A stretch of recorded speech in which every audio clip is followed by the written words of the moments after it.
नमस्कार दोस्तों, स्वागत है आपका हमारे YouTube चैनल जरतरी क्लासेस में।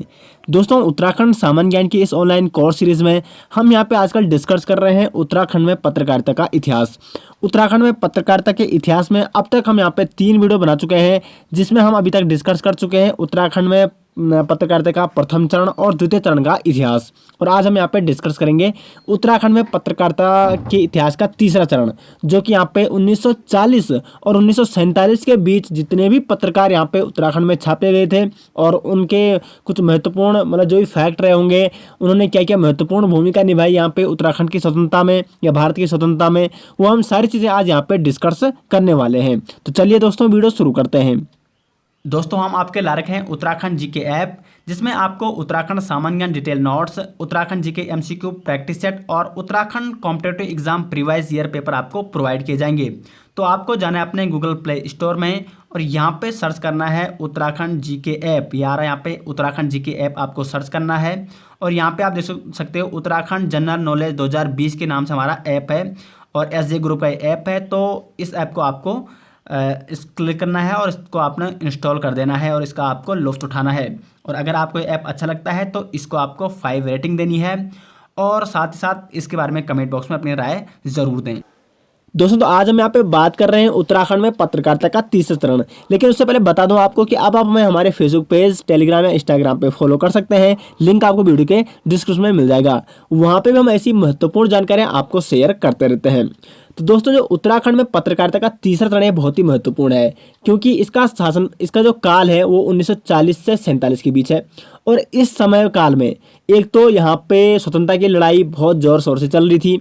1940 के बाद स्वतंत्रता मिलने वाली थी, इसलिए काफ़ी संघर्ष चल रहा था यहाँ पे स्वतंत्रता के लिए, उत्तराखंड में भी और भारत में भी। तो इसलिए जो यहाँ की पत्रकारिता थी, उत्तराखंड की पत्रकारिता, उसने एक बहुत ही महत्वपूर्ण रोल यहाँ पे अदा किया था स्वतंत्रता आंदोलन में या स्वतंत्रता संग्राम में।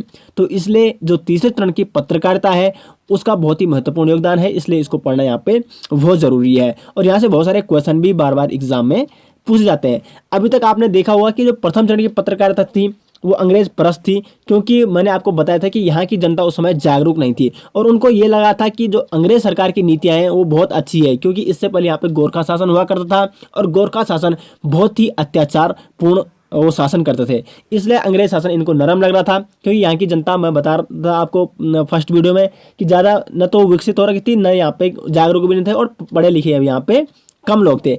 अब जैसे जैसे लोग यहाँ पे जागरूक होने लगे, उनको पता चला कि हम क्या है, अंग्रेज़ों के गुलाम हैं और अंग्रेज़ों की नीतियों का उनको पता चला कि ये व्यापारी लोग हैं और ये सिर्फ क्या है, हमें लूट रहे हैं, यहाँ पे व्यापार कर रहे हैं। इसलिए धीरे धीरे यहाँ पे, और इसमें बहुत ही महत्वपूर्ण योगदान रहा पत्रकारिता का भी। तो दूसरे चरण की जो पत्रकारिता थी उसने लोगों को जागरूक करने में और साथ ही साथ स्वतंत्रता आंदोलन में बहुत ही महत्वपूर्ण भूमिका निभाई। और अब लोग यहाँ पे जागरूक हो चुके हैं। तो जो तीसरे चरण की पत्रकारिता है वो क्या यहाँ पे रोल निभा रही है, उसको हम यहाँ पे पूरी डिटेल्स यहाँ पे आज जानेंगे। अब देखो, उसकी यहाँ पे क्या होता, 1942 में भारत छोड़ो आंदोलन की शुरुआत हो गई थी, अंग्रेजों भारत छोड़ो आंदोलन। और अंग्रेजों भारत छोड़ो आंदोलन इतना जोर शोर से यहाँ पे चल रहा था और इसको पत्रकारिता ने एक अलग ही मजबूती पर पहुंचाया, क्योंकि पत्रकारिता का काम क्या है, लोगों को अधिक से अधिक लोगों तक पहुंचाना किसी भी खबर को, और अधिक से अधिक लोगों को जागरूक करना। तो यही सबसे महत्वपूर्ण काम था उस समय पत्रकारिता का।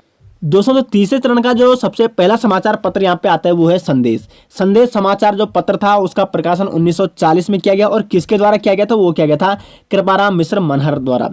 कृपाराम मिश्र मनहर जी ने अपने छोटे भाई हरिराम मिश्र चंचल की मदद से यहाँ पे 1940 में कोटद्वार से संदेश नामक समाचार पत्र का प्रकाशन किया। तो संदेश नामक समाचार पत्र का प्रकाशन 1940 में हुआ। संपादन किसने किया, कृपाराम मिश्रा मनोहर ने। और कहाँ से किया, तो वो किया था कोटद्वार से। संदेश नामक समाचार पत्र ने भी बहुत ही महत्वपूर्ण रोल यहाँ पे अदा किया था स्वतंत्रता संग्राम में। और मैं आपको बता दूं, सिर्फ संदेश नामक समाचार पत्र ने ही नहीं, बल्कि जो इसके संपादक थे जिन्होंने इसको प्रकाशित किया था, कृपाराम मिश्र मनहर, इन्होंने भी 1942 की जो क्रांति थी और साथ साथ जो स्वतंत्रता आंदोलन चल रहा था उसमें इन्होंने प्रतिभाग किया था और काफ़ी महत्वपूर्ण योगदान दिया था। और जब 1941 में, देखो 1940 में तो इसका प्रकाशन किया, लेकिन 1941 में ये जेल चले गए थे कृपाराम मिश्र मनहर। इसके बाद संदेश नामक समाचार पत्र हमेशा के लिए यानी सदा के लिए बंद हो गया था। तो सिर्फ ये 40 से 41 तक ये चला था और 41 में ये बंद हो गया था। और क्यों ये बंद हुआ, क्योंकि कृपाराम मिश्र मनहर यहाँ पे जेल चले गए थे। उसके बाद इस चरण का जो दूसरा समाचार पत्र आता है वो है समाज नामक समाचार पत्र। इसका प्रकाशन हुआ 1942 में और किसने इसका संपादन किया, तो राम प्रसाद बहुगुणा जी ने इसका संपादन किया था। यह एक हस्तलिखित समाचार पत्र था और 2 वर्ष तक यह पत्र नियमित रूप से चलता रहा और उसके बाद ये पत्र भी क्या हो गया, 2 वर्ष बाद बंद हो गया। और इसका भी प्रमुख कारण क्या था बंद होने का, क्योंकि जो इसके संपादक थे राम प्रसाद बहुगुणा वो भी जेल चले गए थे। तो मतलब उस टाइम देखो, उस टाइम आंदोलन चल रहा था 1942 का, जब आंदोलन शुरू हुआ था भारत छोड़ो आंदोलन, अंग्रेजों भारत छोड़ो आंदोलन। तो अंग्रेजों ने जो भी यहाँ पे आंदोलन कर रहे थे उनको सबको जेल में डालना शुरू किया। तो इस कारण से जो अधिकांशतः संपादक थे जो क्या थे, अंग्रेज सरकार के विरुद्ध में लेख छाप रहे थे, वो भी उन्होंने जेल में उनको भी डालना शुरू किया कि ये जनता को भड़का रहे हैं। तो इसलिए जो तीसरे चरण की जो पत्रकारिता है इसने बहुत ही महत्वपूर्ण रोल यहाँ पे निभाया था स्वतंत्रता आंदोलन में।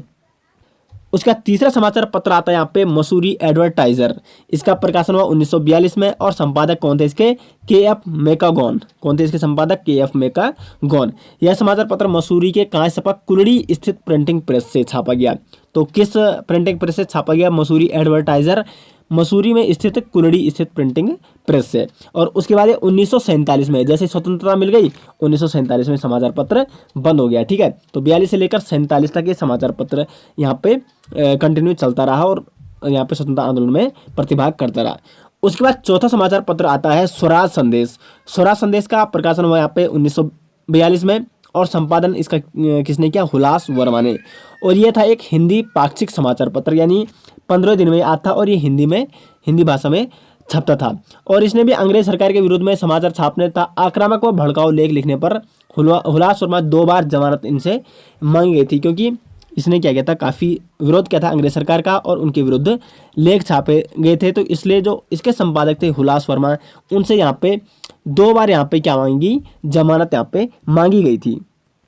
5वां समाचार पत्र आता है यहाँ पे युगवाणी। अब देखो युगवाणी में एक बात महत्वपूर्ण है कि युगवाणी छापा गया 1947 को, लेकिन ये कब छापा गया, ये है स्वतंत्रता, जब भारत को स्वतंत्रता मिल गई थी 15 अगस्त 1947 को। तो कई बार एग्जाम में ये भी पूछा जा सकता है कि स्वतंत्रता प्राप्ति के बाद उत्तराखंड का पहला समाचार पत्र कौन सा है, तो वो है युगवाणी। युगवाणी का प्रकाशन 1947 में यानी 15 अगस्त 1947 को किया गया। किसके द्वारा, भगवती पांथरी जी के द्वारा 15 अगस्त 1947 को इसका प्रकाशन किया गया था। अब देखो इस समाचार पत्र का पहला अंक 15 अगस्त 1947 को देहरादून से भगवती प्रसाद मंत्री के संपादन में हुआ। तो भगवती पांथरी जी ने इसको यहाँ पे छापा था। और देखो अब देखो स्वतंत्रता आंदोलन, क्योंकि स्वतंत्रता तो उत्तराखंड को भी और साथ ही साथ भारत को भी मिल गई ब्रिटिशों से। अब इसने महत्वपूर्ण भूमिका किस में निभाई, क्योंकि देहरादून का कुछ हिस्सा किस में आता था, टिहरी रियासत में आता था।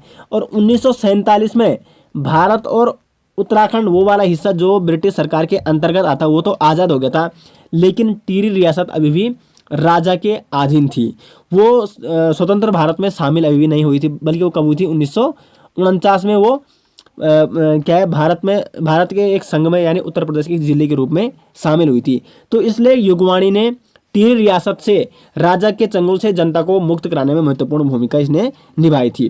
टिहरी जनक्रांति में रियासत के विरुद्ध इस पत्र ने महत्वपूर्ण भूमिका निभाई थी।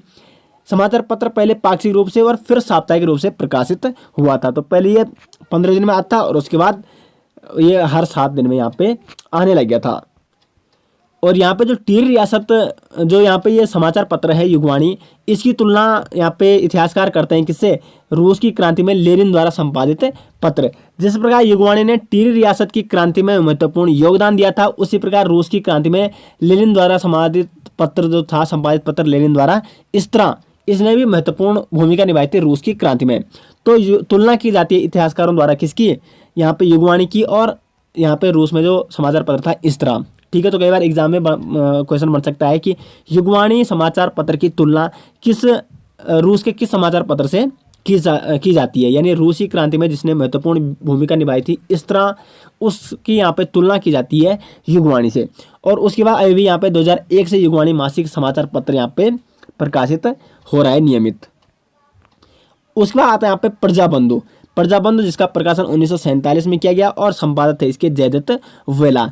और देखो ये भी स्वतंत्र भारत में यहाँ पे इसका प्रकाशन किया गया और ये एक साप्ताहिक समाचार पत्र था जिसका प्रकाशन 1947 में जयदत्त वेला ने रानीखेत से इसका प्रारंभ किया था। तो कहाँ से इसका प्रकाशन किया गया, रानीखेत से इसका प्रकाशन किया गया था 1947 में जयदत्त वेला द्वारा। और जयदत्त वेला जो कि कांग्रेस की विचारधारा से प्रेरित थे, तो इसलिए जो इनका समाचार पत्र था प्रजाबंधु, ये भी कांग्रेस की विचारधारा को यहाँ पे लेके चलता था। अब देखो यहाँ पे एक महत्वपूर्ण बात बता दूं कि इसके बाद भी बहुत सारे समाचार पत्र छापे गए और कुछ वहाँ पे फिर किसके सरकार परस्त हो गए, कांग्रेस सरकार परस्त हो गए, कुछ कांग्रेस सरकार के विरोध में हो गए। तो मतलब जिस प्रकार से पहले की एक तो बीच में ऐसा चरण आया था कि जो समाचार पत्र किसी सरकार के परस्त न होकर सिर्फ जनता के बारे में सोचते थे, लेकिन उससे पहले जो प्रथम चरण की पत्रकारिता है वो सरकार परस्त थी। जबकि स्वतंत्रता के बाद भी बहुत सारे समाचार पत्र ऐसे थे जो क्या हो गए, सरकार परस्त हो गए। आज भी कई समाचार पत्र ऐसे होते हैं जो क्या है, सरकार के नक्शे कदम पे चलती है, सरकार की नीतियों का जोर शोर से प्रचार करती है। जबकि जिसमें वो देखते हैं कि जनता का मतलब जनता की जो नीतियाँ होती है, मतलब जनता के बारे में जो अच्छी नीतियाँ होती है उनके बारे में वो सरकार से सवाल जवाब नहीं करते हैं, बल्कि सिर्फ सरकार के बारे में ही वो सोचते रहते हैं। तो आज भी मतलब जो प्रथम चरण में था वो आज भी देखने को मिलता है। कुल मिला के पत्रकारिता का जो इतिहास था वो आज भी यहाँ पर देखने को मिलता है, भारत में भी और उत्तराखंड में भी। तो आप देख ही सकते हो। तो दोस्तों यहाँ पे जो हमारे पत्रकारिता का इतिहास था वो हमने यहाँ पे पूरी डिटेल्स यहाँ पे उसके बारे में चर्चा की। तीनों चरण के बारे में हमने यहाँ पे डिटेल्स यहाँ पे चर्चा की, जिसमें हमने यहाँ पे टोटल पत्रकारिता के इतिहास में 4 वीडियो यहाँ पे बना रखी है। और जिन्होंने अभी तक वो कंप्लीट जो इस वीडियो में पहली बार आए हैं और वो 3 वीडियो जिन्होंने नहीं देखी है, तो उन वीडियो को आप जरूर देखिएगा, क्योंकि वहीं से आपका बेसिक कॉन्सेप्ट बनेगा और तब आपको अच्छे से समझ में आएगा। तो आशा करते हैं आप अच्छे से नोट्स बना रहे होंगे और आपको समझ में आ रहा होगा। वीडियो के बारे में अपनी कमेंट बॉक्स में अपने राय जरूर देते रहें और हमारी जो उत्तराखंड सामान्य ज्ञान की ऑनलाइन सीरीज चल रही है इसके बारे में अपनी राय कमेंट बॉक्स में देते रहें। तो दोस्तों आशा करते हैं आपको वीडियो पसंद आई। वीडियो पसंद आए वीडियो को लाइक शेयर जरूर कीजिएगा और चैनल में पहली बार आए तो चैनल को सब्सक्राइब जरूर कीजिएगा। मिलते हैं नेक्स्ट वीडियो, तब तक के लिए धन्यवाद।